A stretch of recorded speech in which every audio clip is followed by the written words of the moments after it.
Okay, we've all been there, right? Chasing that feeling of nostalgia, that really powerful pull towards the past. But what if I told you it isn't about being stuck? Well, today, we're going to reframe that feeling completely. We're going to uncover how your past might actually be your greatest superpower for the future.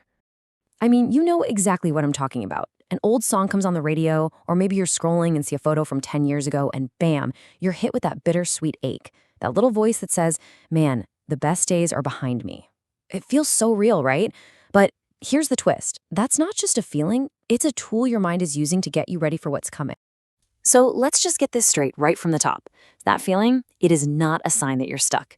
Nope, it's your own mind, your own psychology actively preparing you for whatever is next. Think about it this way. You're not retreating, you're reloading.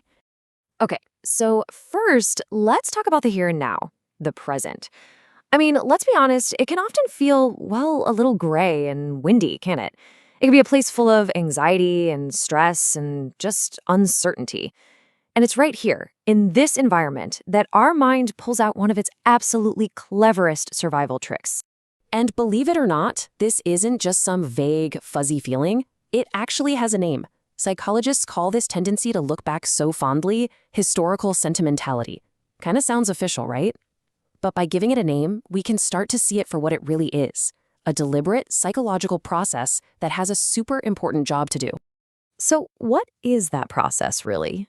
I mean, how on earth does our brain take a messy, complicated past and turn it into this warm, comforting thing?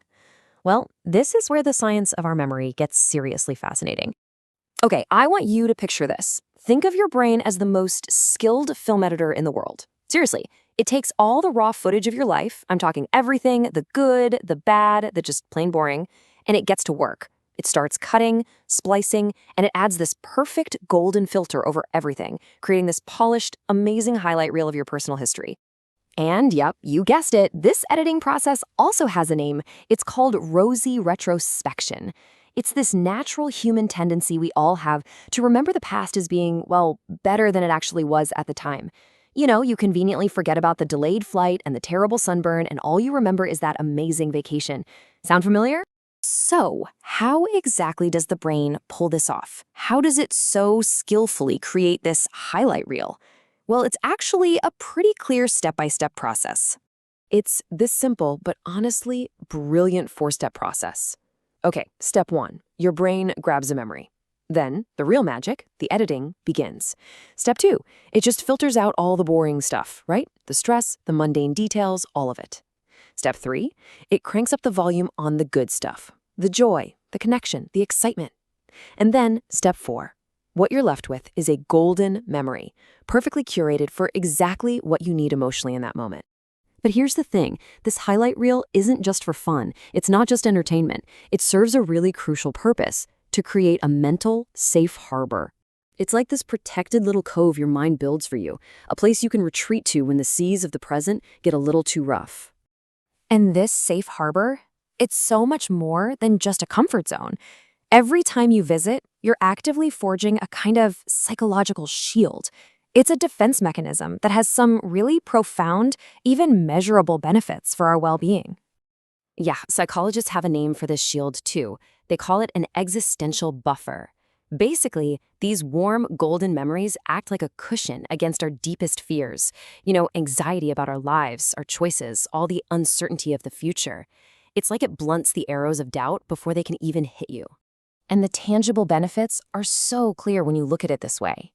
This curated trip down memory lane, it actually increases our self-esteem by reminding us of times we succeeded. It boosts our feeling of social connection when we remember good times with people we love. And, this is a big one, during major life transitions, it reduces anxiety because it anchors us to a stable, positive version of who we know we are. So, what this all means is we need to totally flip the script on nostalgia. The common myth, right, is that when you're feeling nostalgic, you're regressing, you're stuck in the past. But the reality, the psychological truth, is that you are simply refueling for the journey ahead. I love this quote. It just captures the idea so perfectly. Nostalgia is like a psychological refueling station. You pull off the main road of a stressful life to fill your tank with the warmth of good memories. I mean, isn't that great? Life really is like a long road trip, and sometimes that road gets bumpy and stressful.